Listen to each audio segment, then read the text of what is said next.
పెద్దలు మన శ్రీకాకుళం ఫౌండేషన్ అధ్యక్షుల వారైన దాని శివాజీ గారిని మాట్లాడవలసిందిగా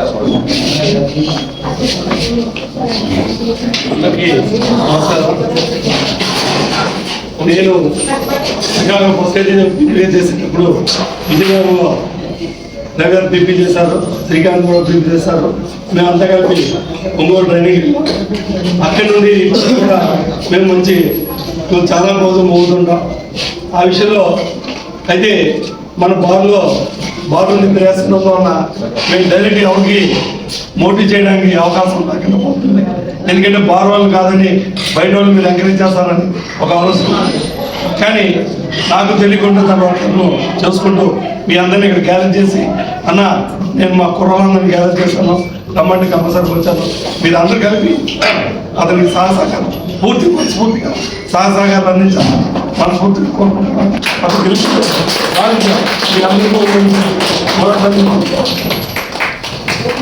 థ్యాంక్ యూ అన్న.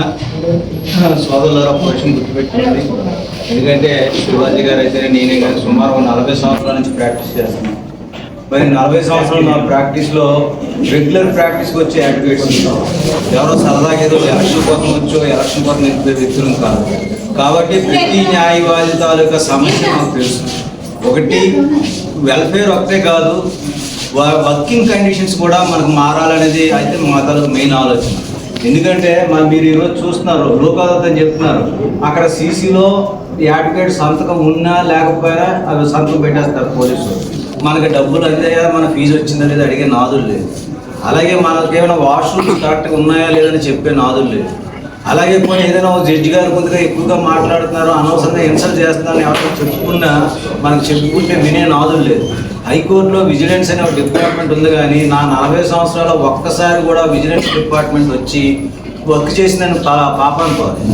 కాబట్టి ఇలాంటి సమస్యల్ని రెగ్యులర్గా మనం కోర్టులో ఏదైతే ఫేస్ చేస్తున్నామో ఆ సమస్యలన్నీ ఆన్సర్ చేస్తానని, అలాగే మరి వెల్ఫేర్ దీనిలోకి వచ్చరికి మనం అందరం బాధపడుతుంది. 250 రూపాయలు చేశారు ఒక స్టాంప్ని, దానికి తగ్గట్టు వెల్ఫేర్ ఫండ్ అయితే పెంచలేదనే విషయం మీ అందరికీ తెలిసిన విషయం. దాని విషయమే అందరం కూడా బాధపడుతుంది.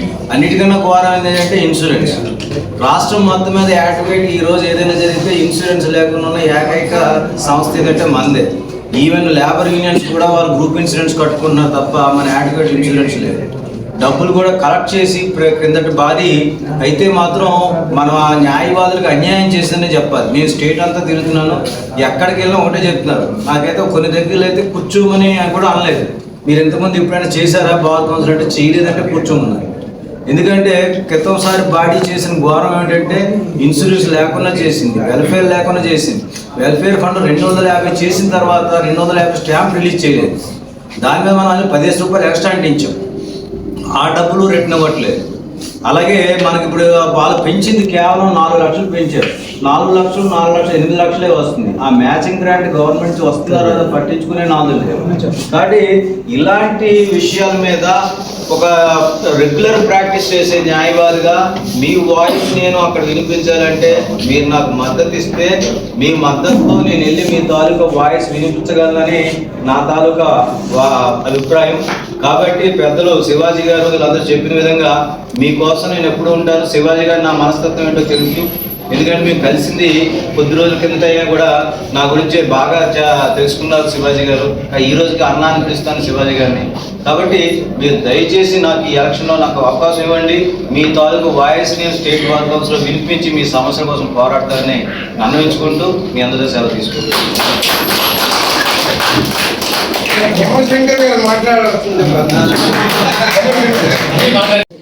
రెవెన్యూ కోసం చెప్పాలంటే ఆయన మున్సిపల్ స్టాండింగ్ కౌన్సిల్ చేశారు, జీపీగా చేశారు, ఎన్డీపీఎస్ పీపీగా చేశారు. ఇప్పుడు ఎన్సీబీ ఢిల్లీ అంటే సెంట్రల్ గవర్నమెంట్ దీనికి కూడా ఇలా ఎడిషనల్ పీపీ చేస్తున్నారు, స్పెషల్ పీపీగా. అదేవిధంగా ఈ ఇంట్లో 15 మంది అడ్వకేట్స్ అంటే 15 మంది అడ్వకేట్స్ ఉన్నారంటే అడ్వకేట్స్ వాళ్ళకి బాధలు కష్టాలు అన్నీ వాళ్ళకి మాత్రమే అర్థమవుతాయి. అదేవిధంగా వాళ్ళ అన్నగారు ఎక్స్ ఎంపీ మంచి మన్నలు పేరు అన్నీ ఉన్నాయి. సో ఇటువంటి వ్యక్తిని మనం ఎన్నుకుంటే మన కష్టాలను కానీ మన బాధలు కానీ మన సమస్యలు కానీ అన్నీ అర్థం చేసుకొని మనకు ముందుకు తీసుకెళ్తారని నేనైతే పూర్తిగా సంపూర్ణ నమ్ముతున్నాను. ఎందుకంటే అన్నితో పాటు నేను శివన్య రవణ్య ముగ్గురు కలిసి ఒంగోలు పోలీస్ సంబంధించిన ట్రైనింగ్ పొందాం. అప్పుడే అన్నితాలకు మనస్తత్వం కానీ అప్పటి నుండి అన్న అనుకుని ఈ రోజు వరకు ఉన్నాను. సో ఇటువంటి వ్యక్తులు వెతుకుంటే మనకి న్యాయం జరుగుతుంది, మంచి జరుగుతుందని నేను సంపూర్ణ నమ్ముతున్నాను. అంటే నా అభ్యర్థన అందరికీ. అయితే ఈరోజు మన ప్రెసిడెంట్ గారు మాట్లాడారు, అలాగే రవి గారు కూడా మాట్లాడారు. కొత్తగా ఫస్ట్ టైం స్టేట్ బాడీకి పోటీ చేస్తున్నారు కాబట్టి, అలాగే మన తాలూకా బాధలను కూడాను అక్కడ రిప్రజెంట్ చేయడానికి లాస్ట్ బాడీ ఎవరు కూడాను రిప్రజెంట్ చేయలేదు. ఆయన చెప్పినట్టు ఏంటంటే వెల్ఫేర్ 250 చేశారు, మనకి వెల్ఫేర్ ఫండ్ పెంచలేదు. అలాగే కొంతమంది చేసిన ఏవి కూడాను మన స్టేట్ పవర్లోను అక్కడ ప్రజెంట్ చేయడానికి ఎవరు లేరు అంటున్నారు. ప్రతి జిల్లాకి ఒక్కొక్కరు ఉంటే బాగుంటుందని చెప్పారు. ఉన్న జిల్లాల్లో కూడాను ఎవరు కూడా ఎటువంటి రిప్రజెంటేషన్ చేయడం లేదు. కాబట్టి మొదటిసారిగా వచ్చారు. ఇక్కడ న్యాయవాదిగా కాకుండాను రాజకీయంగా కూడాను ఆయన ఇంట్లోనూ రాజకీయం కూడా ఉంది. కాబట్టి అన్ని విధాలుగా ఇతర రాజకీయంగా కానీ న్యాయవాదిగా కానీ స్టేట్ బార్లోనూ వాయిస్ వినిపించగలరని నేను అనుకుంటున్నాను. కాబట్టి మనం అందరం కూడాను ఆయనకి మద్దతు ఇవ్వాలని చెప్పి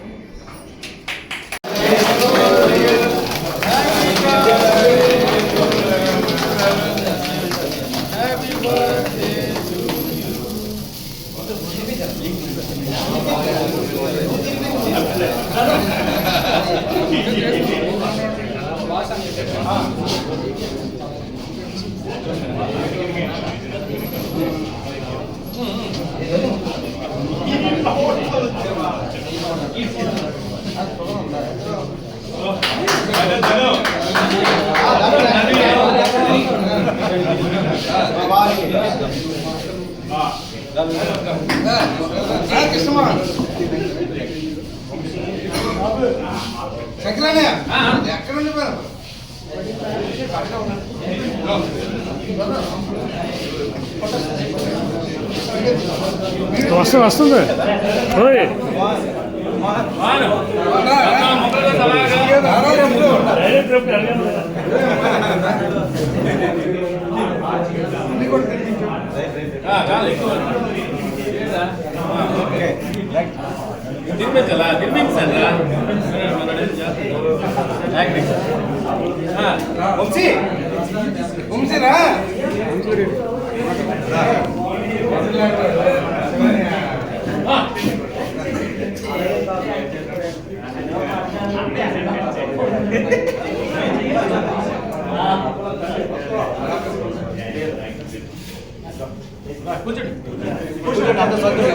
కూర్చోండి.